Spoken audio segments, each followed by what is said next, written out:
Hello guys, welcome back to एजुगिरी। I hope all you are doing great. तो 6 दिसंबर का एनालिसिस करेंगे।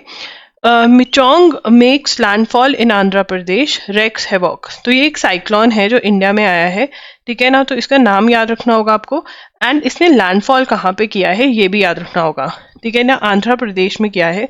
Life was thrown out of gear on the southern Andhra Pradesh coast, ठीक है। ठीक है, ओके फाइन। ये साइक्लोन का नाम lash Bapatla town near by villages uprooting trees. The severe cyclonic storm made its landfall close to the south of Bapatla with a maximum sustained wind speed of so and so. तो हमें wind speed वगैरह note नहीं करनी है, ठीक है। तो चलिए लिखते हैं साइक्लोन मिचोंग, ठीक है। तो साइक्लोन मिचोंग जो है इसका फर्स्ट पॉइंट बनेगा, ठीक है। ये क्या बनाया? Severe cyclonic storm, severe cyclonic storm, ठीक है। लैंडफॉल किया इसने आंध्र प्रदेश में, landfall to south of Bapatla in Andhra Pradesh, ठीक है जी। उसके बाद नेक्स्ट यहाँ पर ग्लोबल स्टॉक टेक, हमें पता है कोप 20 कोप चल रही है 28 दुबई के अंदर। तो वहाँ पर क्या हो रहा है? For the first time a key document being negotiated at the UN's annual climate summit has underline the need for the world to do away with all fossil fuels. तो यहाँ पे पहली बार बात हो रही है कोप में फर्स्ट टाइम किस चीज़ के बारे में बात हो रही है? कोप के अंदर बात हो रही है। कोप क्या बोल रहे हैं? कोप क्या है? कोप इज यूएन्स, ये लिख लीजिए। कोप इज यूएन्स एनुअल क्लाइमेट समिट। क्या है? एनुअल क्लाइमेट समिट है, ठीक है ना। और यहाँ पर क्या हो रही है? First time talking about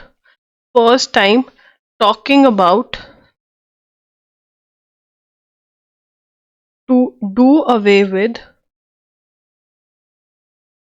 all fossil fuels, ठीक है ना, कि जितने भी फॉसिल फ्यूल्स हैं उनको साइड बाय कर दिया जाए, ठीक है ना। उसके बारे में बात कर रहे हैं, ठीक है। अब यहाँ पे global stocktake GST includes a clause committing all signatories to an orderly and just phase out fossil fuels. तो यहाँ पे ये कह रहे हैं कि ग्लोबल स्टॉक टेक जो है, ग्लोबल स्टॉक टेक इंक्लूड करता है, GST includes a clause committing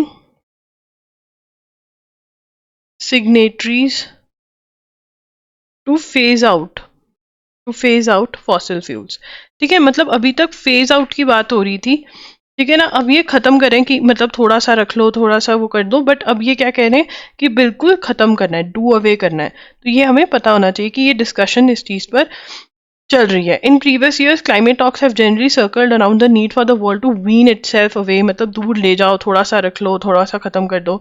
stalemate क्या होता है कि ये वाली जो टॉक्स होती थी, a situation in which further action और प्रोग्रेस बाय अपोजिंग और कंपीटिंग पार्टी सीम इम्पॉसिबल। तो ये लिख लेंगे स्टेलमेट, ये इंपॉर्टेंट वोकैब टर्म है। A situation in which action और progress by opposing parties seems impossible, ठीक है जी। उसके बाद नेक्स्ट चलेंगे, glaciers shrank 1 m year in a decade, ठीक है। तो अब इसके अंदर हम जो रिपोर्ट है इसकी सारी की सारी जो 1 मीटर पर ईयर, यस। तो यहाँ पर हम पहले रिपोर्ट का नाम लिखेंगे, ठीक है ना। रिपोर्ट फ्रॉम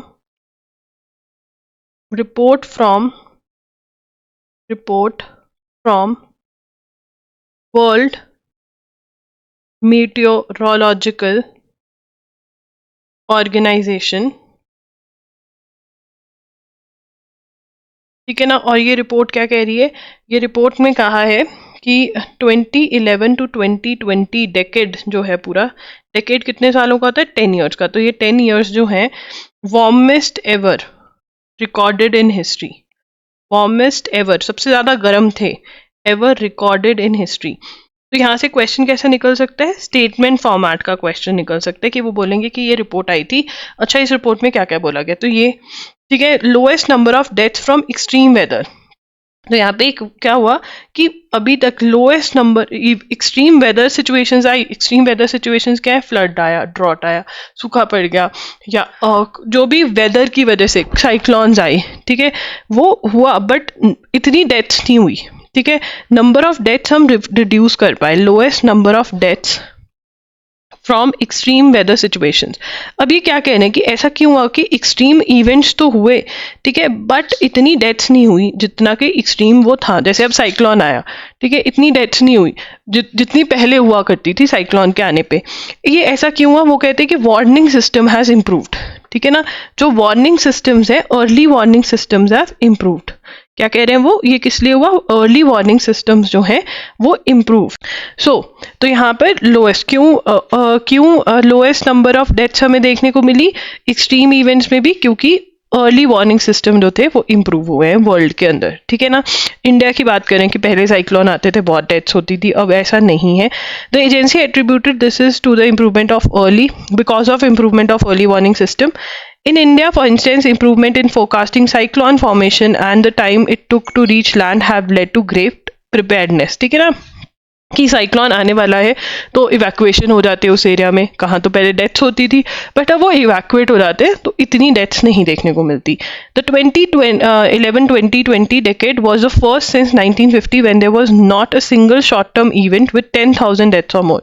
मतलब 1950 के बाद हमने पहली बार एक ऐसा डेकेड देखा जहां पर हमें 10,000 डेथ्स इन एक्सट्रीम इवेंट में देखने को नहीं मिली। ये कौन बोल रहा है, अब यहाँ पे हमें रिपोर्ट का नाम भी मिल गया है, विच इज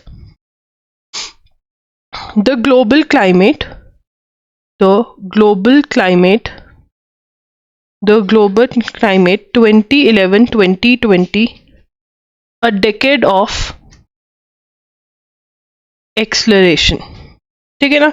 तो मतलब अब यहाँ से क्वेश्चन क्या बन सकता है, पहला क्वेश्चन ये बन सकता है कि ये रिपोर्ट किसने दी है, दूसरा क्वेश्चन जो हमने ये स्टेटमेंट्स लिखे इसमें से बन सकता है। The report also says that this was the first decade that depleted ozone hole visibly showed recovery. देखो ओजोन लेयर जो है, आज तक हम पढ़ते रह रहे थे कि ग्लोबल हाउस वार्मिंग हो रही है, ग्रीन हाउस गैसेज एमिशन की वजह से ओजोन लेयर जो है डिप्लीट हो रही है, बट पहली बार वो कहते कि हमने रिकवरी देखी है, ठीक है। फर्स्ट डेकेड, ये पिछले 10 सालों में हमने फर्स्ट डेकेड देखा जहां पे that the depleted ozone layer, that the depleted ozone hole visibly showed recovery. देखो यार यहाँ पर जो हम ये कर रहे हैं, ठीक है, जो हम ये स्टेटमेंट्स पढ़ रहे हैं, they are really important, okay, all of the statements, because there is some improvement, एक तारीफ हो रही है वर्ल्ड की, नहीं तो अभी तक हमारी बेइज्जती हो रही थी कि भाई तुमने ये कर दिया। Glaciers that were measured around the world, अब ये हमारा थोड़ा है, glaciers that were measured around the world thinned by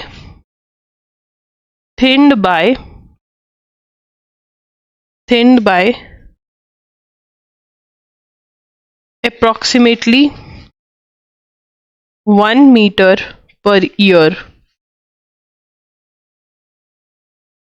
on average between 2011 and 2020। Again उसी डेकेड में बात हो रहे हैं। Greenland and Antarctica lost 38% more ice during the period than during 2001-2010। The report also had mentioned that 2021 Uttarakhand rock avalanche that was triggered from a breach in Nanda Devi Glacier in the Himalayas। अब ये क्योंकि हमारे country से related कुछ special fact बता रहे हैं तो ये हम स्टार मार्क कर लेंगे कि जो 2021 में उत्तराखंड रॉक एवलांच आया, ठीक है ना, मतलब बर्फ जो एकदम से नीचे गिरती है बहुत सारी, वो किससे ट्रिगर्ड, कैसे हुआ, क्यों हुआ, triggered from Nanda Devi glacier in Himalayas. ठीक है जी। उसके बाद the next point, public and private climate finance almost double during the period however it increase. तो ये आई थिंक अगर हमने ये सारे ऊपर वाले पॉइंट्स कर लिए हैं, that is more than enough. While climate finance nearly doubled, it needs to increase 7-fold. Climate finance climate के ऊपर काम करने के लिए जो पैसा लगाया जा रहा है वो उसके बारे में बात हो रही है। In a first Mizoram now has more than 1 women MLA, ठीक है ना। मिजोरम के अंदर, Mizoram for first time has more than 1 women MLA, ठीक है जी। अब यहाँ पे कौन कौन सी वुमेन बनी है? लाल रिनपुई, बैरल वैनहे सांगी, मतलब पहले वुमेन बनी है बट एक साथ इतनी सारी नहीं बनी। प्रोवा चकमा, ठीक है ना। और एक यहाँ पे एक एडिशन के लिए, to be on the safe side, first time कौन सी बनी थी? Mizoram's mandate was first the state's electoral, it was also elected women. The first political party to rule Mizoram after it became a UT in 1972 was Mizo. ये note करेंगे। The state has to wait for 6 years to get first woman MLA, ठीक है ना। first woman MLA वैसे कौन सी थी? first woman MLA वैसे रह चुकी हैं एल थानवाई, ठीक है जी। और यहाँ पर एक और फैक्ट हमें बता रहे हैं तो इसको अलग कलर से लिख लेंगे। First political party to rule Mizoram after it became a UT in 1972 was Mizo Union, ठीक है। और पहली बार एक और फैक्ट जो है कि मिजोरम के अंदर, इन मिजोरम लिखेंगे, in Mizoram after almost 40 years any other party than Mizo National Front came to power. मतलब इतनी देर यही पार्टी जो है इन्होंने मिजोरम को रूल किया और अब 2023 में कौन पावर में आई है? कांग्रेस, ठीक है। तो ये फैक्ट्स हैं तो हमें लिखने पड़ेंगे। उसके बाद द बाउंड्री वॉल इंक्लोजिंग, अब यहाँ पे दोबारा क्लाइमेट चेंज की बात हो रही है कि 1.5 डिग्री सेल्सियस तक हमने लिमिट करना था। ये पेरिस अग्रीमेंट में वर्ल्ड ने अग्री किया था, कंट्रीज ने अग्री किया था कि वर्ल्ड टेम्परेचर नहीं बढ़ने देंगे 1.5 डिग्री से ज़्यादा, 2 डिग्री सेल्सियस से तो बढ़ने ही नहीं देंगे, 1.5 डिग्री सेल्सियस तक सीमित रखने की कोशिश करेंगे। ये हमें पता है, यस पता है।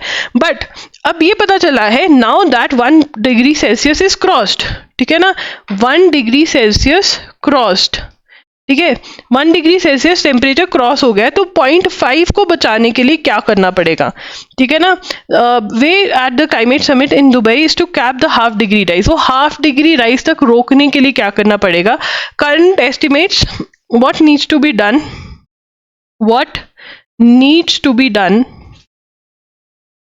To cap half degree rise, ठीक है। बीइंग डिस्कस्ड, ये डिस्कस हो रहा है, दिस इज बीइंग डिस्कस्ड, ठीक है। नंबर 2 सेकेंड पॉइंट का लिखेंगे, limit warming to 1.5 requires to limit warming to 1.5 degree Celsius requires 3 times more renewable energy capacity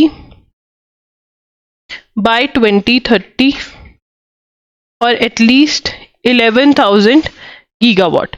अब हमें ये पता होना चाहिए कि renewable sources, what are renewable energy?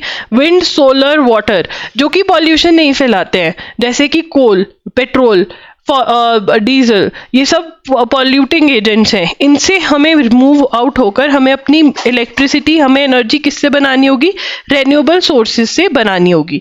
तो अगर हम 1.5 डिग्री तक सीमित रखना चाहते हैं टेम्परेचर, ठीक है। It turns out that if so far 118 countries have endorsed the pledge and two major countries, India and China, have so far abstained from signing Global Renewables and Energy Efficiency Pledge। तो third point लिखेंगे, क्या बात कर रहे हैं हम यहाँ पे, global renewables and energy efficiency pledge. अब यहाँ पे क्या बात हो रही है, देखिए इसके अंदर क्या कह रहे हैं कि 118 कंट्रीज में से about 190 countries signatory to UN Convention on Climate turns out that so far 118 have endorsed a pledge। तो यहाँ पे हम सब पॉइंट बनाएंगे, ठीक है।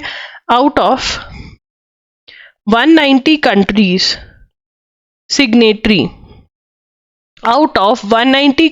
signatories to UN Convention on Climate,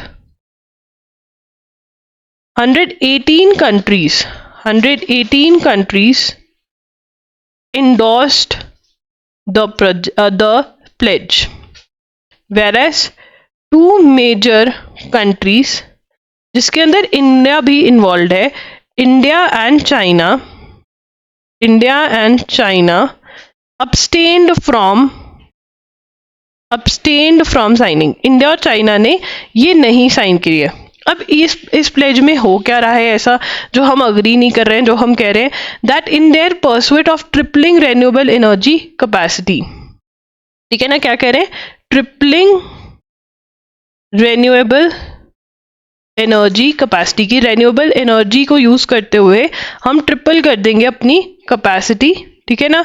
phase down of unabated coal power, in particular ending the continued investment in unabated new coal fire plants, ठीक है।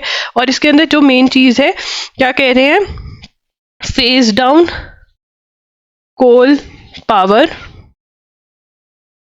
And ending new investments in coal fired power plants. अब आपको पता होना चाहिए India क्यों नहीं agree कर रहा है, इंडिया को पॉल्यूशन करने में मजा आता है, नहीं। इंडिया को पता है कि इंडिया ग्रो कर रहा है, इंडिया के अंदर इंडस्ट्री आ रही है, इंडिया के अंदर एनर्जी की रिक्वायरमेंट बढ़ रही है, हीट बढ़ रही है, लोगों को एसी बहुत जल्दी यूज करना पड़ रहा है। जहां पर एसी हम यूज करना मई जून में स्टार्ट कर रहे थे, आज की डेट में मार्च अप्रैल में यूज हो रहा है, विंटर्स में भी, नवंबर दिसंबर में भी कई जगहों पर एसी की जरूरत पड़ रही है। एनर्जी वैसे बढ़ रही है, इंडस्ट्री लग रही है तो एनर्जी रिक्वायरमेंट्स बढ़ रही है, और आने वाले टाइम में इंडस्ट्री और बढ़ेगी तो एनर्जी रिक्वायरमेंट्स और बढ़ेंगी, ये इंडिया को पता है। और इंडिया का जो कोल से हम एनर्जी निकालते हैं, 70% coal fired plants are responsible for 70% energy, but also we need to keep in mind कि हमारी मेजर एनर्जी जो है, ठीक है, वो कोल से आ रही है, इलेक्ट्रिसिटी, ठीक है। तो इसलिए हमने ये प्लेज शायद नहीं साइन करी है। While India has positioned itself a champion of renewable energy, its 2030 targets as articulated in its formal national determined contribution speak of tripling renewable energy capacity to 500 gigawatts from the current 170। हम कह रहे हैं कि हम इतना कर देंगे 2030 तक। It has reiterated several times that it could not be forced to give up certain fuels, but India कह रहे हैं देखो रेन्यूएबल एनर्जी में मुझे कोई दिक्कत नहीं, पर मैं कोल पे गिव अप नहीं कर सकता हूँ अभी इस टाइम पे। Coal fire plants are responsible for nearly 70% of India's green house emission. Developed countries that have made commitments give up coal, मतलब यहाँ पर हमारी 20% जो है यूएस डिपेंड करता है कोल पे, तो यूएस को गिव अप करने में कोई दिक्कत नहीं है, बट हम एक डेवलपिंग कंट्री है और हम गिव अप नहीं कर सकते। तो यहाँ पे लिखेंगे fourth point, India has committed in nationally determined energy capacity to triple renewable energy capacity, that is 500 gigawatt from current 170 gigawatt by 2030। Now this is a very very important point, यहाँ से question निकल सकता है, this is important. ठीक है, तो हमें problem कहाँ पे, कोल से, क्योंकि हमारी कोल, हमें पता है हमारी एनर्जी डिमांड्स इंक्रीज होने वाली हैं। ठीक है, तो और जो डेवलपिंग कंट्रीज है वो कर सकते हैं, बट हम नहीं कर सकते। अब यहाँ पर कैलेमिटी के अंदर वो कह रहे हैं कि बहुत ही अच्छा मतलब वो किया, संभाला गया चीज़ें, तो हमें इसमें जो और डिटेल में एडिटोरियल लिखा हुआ है इसमें से हमें कोई इन्फॉर्मेशन नहीं मिल रही है। अब असम की बात करेंगे। ठीक है, did benefits for migrants impact Assam, supreme court. तो यहाँ पे एक अलग सी स्टोरी है। Chief justice of India D.Y.. Chandrachud on Tuesday asked petitioners to show material that benefits given to cross-border migrants who arrived in India between 1996 and 1971, just before the Bangladesh Liberation War, had led to a radical demographic change। अब देखो यार, बांग्लादेश जो था it was ruled by Pakistan. ठीक है, पाकिस्तान के under आता था, मतलब पाकिस्तानी होता था वो। ठीक है, अब आधा पाकिस्तान उधर आधा इधर, and eventually India help them to get freedom. ठीक है, और वो बांग्लादेश बना। उससे पहले बहुत ज्यादा माइग्रेशन हुई इंडिया की तरफ। ठीक है ना। अब जो असम में है वो कह रहे, असम वाले लोग कह रहे हैं कि इन लोगों की वजह से हमारा जो डेमोग्राफिक है, मतलब जो हमारा, मतलब जो लोग एक पर्टिकुलर कल्चर को बिलोंग करते थे, हमारा कल्चरल चेंज हुआ। ठीक है, the chief justice is heading to a constitution bench hearing a series of petition challenging constitutionality. ठीक है ना, constitutionality of section 6A of citizenship act 1955। अब ये एक्ट क्या कहता है, section 6A of citizenship act of 1955 क्या कहता है, ये सेक्शन कहता है, सेक्शन 6A, इसको लिखेंगे और फिर समझेंगे। Section 6A is a special provision inserted in 1955, ये तो हमें पता ही है। ठीक है, सबसे पहले लिखेंगे स्पेशल प्रोविजन है। ठीक है ना, इन फर्दरेंस ऑफ, क्यों लेकर आए, इन furtherance of memorandum of settlement called Assam accord signed on 15th August 1985 by Rajiv Gandhi government। ठीक है, तो यहां पर ये अकॉर्ड आया under section 6A, foreigners who had entered Assam before January 1। ठीक है, under section 6A, foreigners who had entered Assam before 1st January 1966 will be ordinary residents in state। ठीक है ना, इनके पास all rights of Indian citizen जो 1966 1 Jan 1966 से पहले enter कर गए, बट जो who entered between 1 Jan 1966 to 25th March 1971 would have same rights except won't be able to vote for 10 years, except won't be able to vote 10 सालों के लिए वो वोट नहीं कर सकते। बस यही फर्क है, ये आपको पता होना चाहिए, इसमें से क्वेश्चन आ सकता है। अब असम वाले कह रहे हैं कि फिर हमारी स्टेट में ही क्यों अलाउ करे, हमारा डेमोग्राफिक हिल गया। कोर्ट पूछ रहा है आपका डेमोग्राफिक क्या हिल गया। इसके ऊपर अभी डिबेट चल रही है, केस चल रहा है, तो देखते हैं आगे क्या होता है। आपको पता होना चाहिए कि ये सेक्शन की जो वैलिडिटी है 6A जो हमने पढ़ा, इसकी वैलिडिटी चैलेंज हो रखी है। तो आगे देखेंगे क्या होता है। आपको याद रखना है कि कौन सी डेट से क्या क्या राइट्स मिल रहे हैं। अब यहाँ पे एक और केस चल रहा है सुप्रीम कोर्ट में कि क्या अनमैरिड वुमेन जो है वो सैरोगेसी के लिए जा रहे हैं। What is surrogacy? Surrogacy is जब कोई और किसी का बच्चा पैदा करता है, राइट, वूम किसी और का, रेंटेड वूम भी कहते हैं इसको।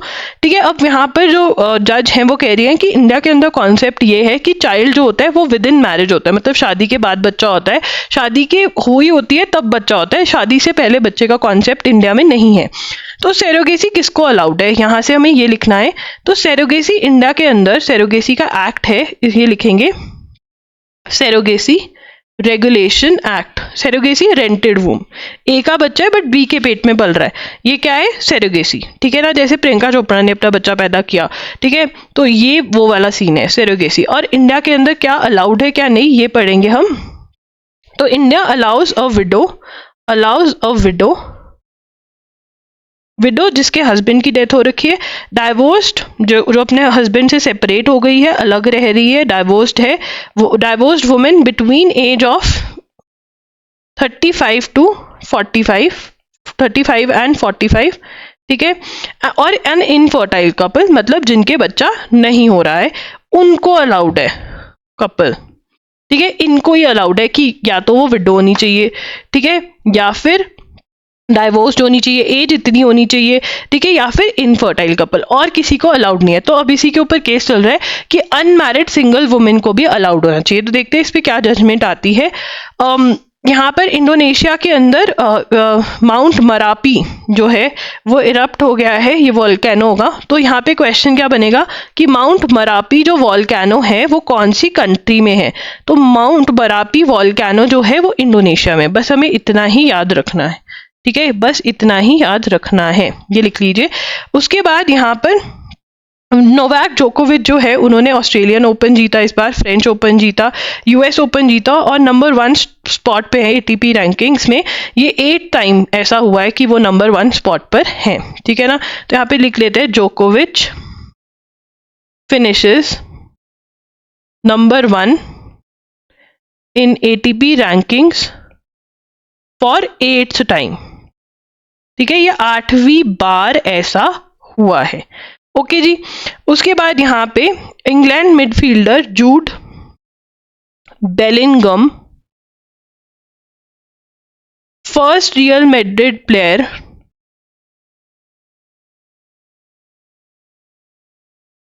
To win golden boy award. अब ये गोल्डन बॉय अवार्ड जो है ये किसको दिया जाता है? गोल्डन बॉय अवार्ड जो है best under 21 footballer playing European club में प्ले कर रहा हो और बेस्ट हो अंडर 21, उसको दिया जाता है ये, ठीक है ना। म्यांमार के अंदर बॉर्डर एरियाज में लड़ाई लग गई है, ठीक है, आपस में ही जो माइनॉरिटी ग्रुप्स हैं वो इकट्ठे हो गए हैं और जो मिलिट्री का जुंता है उसके साथ लड़ाई कर रहे हैं। तो अब ये जुंता कह रहा है कि चलो बातचीत कर लेते हैं, तो देखते हैं क्या होता है, क्योंकि जो साथ वाली कंट्रीज है वो भी कह रहे हैं कि भाई अपने लोगों को संभालो, ठीक है। अब यहाँ पे यूके जो है वो अपने इमिग्रेशन लॉज में चेंज लेकर आने वाला है। क्यों चेंज लेकर आने वाला है? क्योंकि वो कह रहे हैं कि हमारे यहाँ पे बहुत सारे लोग आ रहे हैं जिनको हम नहीं संभाल पा रहे हैं। अब इसके बाद यहाँ पर एक इंटर गवर्नमेंटल, ये इंपॉर्टेंट है, इंटर गवर्नमेंटल नेगोशिएशन कमिटी, ठीक है, नेगोशिएशन कमिटी जो है वो बनी है INC जिसको बोल रहे हैं, इसकी फुल फॉर्म पूछी जा सकती है, under United Nations environment programme, ठीक है। अब यहाँ पर हमें पता होना चाहिए कहाँ पे मिले, नवंबर के अंदर, ठीक है, नवंबर 2023 में ये नायरोबी में मिले, ठीक है ना, नायरोबी में मिले। ये क्या है? थर्ड राउंड, INC 3 हुआ, that is third round of negotiations to develop and internationally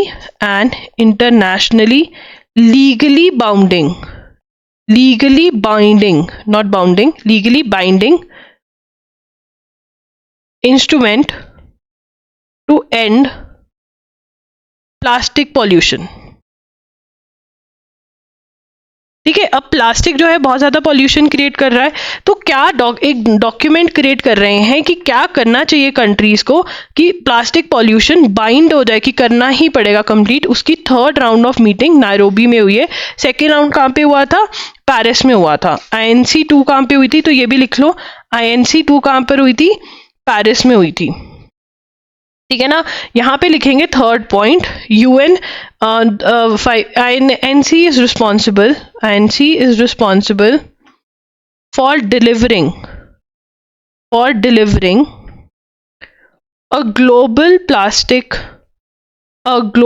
plastics treaty by 2025। ठीक है ना। तो 2025 तक इनको ये ट्रीटी जो है देनी है। प्रॉब्लम क्या आ रही है इसमें? कुछ कंट्रीज अग्री नहीं कर रही कि प्लास्टिक जो है वो कहाँ से मतलब स्टार्ट, क्या कहाँ से उसकी प्रोडक्शन मारने की स्टार्ट होती है। ठीक है ना। तो यहाँ पर प्रॉब्लम कहाँ पे आ रही है? Member states manage to water down their core obligations, ये सब है। Some states have disagreed to the objective and scope. ठीक है। can be managed only with strong measures, while that would mean that it begins at the point of sourcing raw material। कहाँ से begin होता है plastic का life cycle, इसके ऊपर बहुत ज़्यादा क्वेश्चंस जो हैं वो पुट हो रहे हैं कि क्या है क्या नहीं है। तो वो जब हो जाएंगे सॉल्व तो पता चलेगा, बट हमें इतना पॉइंट पता होना चाहिए, एंड दिस इज इंपॉर्टेंट। यहाँ से क्वेश्चन निकल कर आएगा ही आएगा। उसके बाद आगे चलेंगे। GPS क्या होता है? सबसे पहले GPS की फुल फॉर्म, दैट इज, जिसको हम गूगल मैप्स जिसके थ्रू यूज करते हैं, that is what is global positioning system. Global positioning system होता है ये। ठीक है। और यूएसए में, यूएस के यहाँ पर सबसे पहले हम यूएसए का सिस्टम समझेंगे। इसको आप स्टार बना लो। सबसे पहले यूएसए का सिस्टम समझेंगे और फिर हमें इंडिया का भी समझना होगा। US department of defence, US defence department started GPS program in 1973। ठीक है। launched first satellite in 1978। ठीक है ना। और इस टाइम पे 24, ठीक है, modern GPS satellite constellation consists of 24 satellites. 24 satellites हैं आज की डेट में यूएस के ये GPS सिस्टम में। ठीक है ना। यूएस ने एक क्या भेजा था? ये 1974 में यूएस नेवल रिसर्च लेबोरेटरी ने फर्स्ट एटॉमिक क्लॉक भेजा था इनटू स्पेस।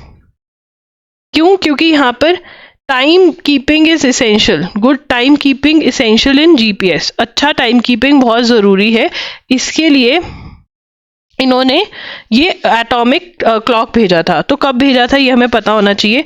उसके बाद यहाँ पे बात हो रही है इंडिया के GPS सिस्टम की। ठीक है। इंडिया जो है, इंडिया ने कहा कि हमारा अपना GPS सिस्टम कब बोला? मूटेड। कहा कि हमारा mooted its own Indian regional navigation satellite system in 2006। ठीक है। इसको क्या नाम दिया गया? NAVIC। इसकी फुल फॉर्म बहुत बार पेपर में आती है, नेविगेशन विद इंडियन कॉन्स्टिलेशन। ठीक है। इट्स स्पेस सेगमेंट में 7 सैटेलाइट्स हैं हमारे, 7 सैटेलाइट्स हैं।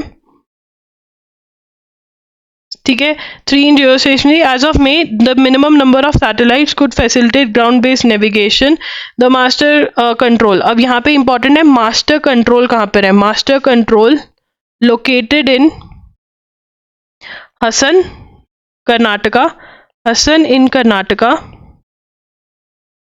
and Bhopal in Madhya Pradesh. यहाँ पे इनके मेजर कंट्रोल सेंटर्स हैं इन मध्य प्रदेश, महाराष्ट्र नहीं, मध्य प्रदेश, सॉरी। ठीक है ना। The new messaging control system India. अब यहाँ पे इंडिया का एक और पॉइंट क्या है? India also operates India also operates GPS aided geo augmented navigation, that is, अब यहाँ पे गगन सिस्टम। अब इसका क्वेश्चन ये बन सकता है कि गगन की फुल फॉर्म क्या है, ठीक है ना। GPS is it geo augmented navigation. अब ये करता क्या है, यहाँ पे इन्होंने पहले बताया कि ये developed by ISRO and airports authority of India.